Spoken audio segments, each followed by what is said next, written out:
நீங்க எல்லாரும் ரொம்ப நாளா கேட்டுட்டு இருந்த குழம்பு மிளகாய் தூள் ரெசிபி எங்க வீட்ல நாங்க எப்படி அரைப்போம் அப்படின்ற ப்ராசஸ் தான் இப்போ நீங்க பார்க்க போறீங்க. இதுக்கு 1 கிலோ மிளகா, 1 கிலோ தனியா, 200 கிராம் கட்டி மஞ்சள்.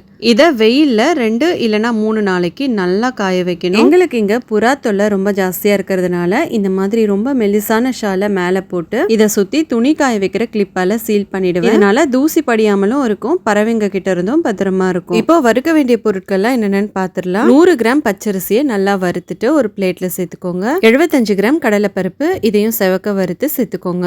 அடுத்ததா 75 கிராம் உளுந்து வறுத்து சேர்த்துக்கோங்க.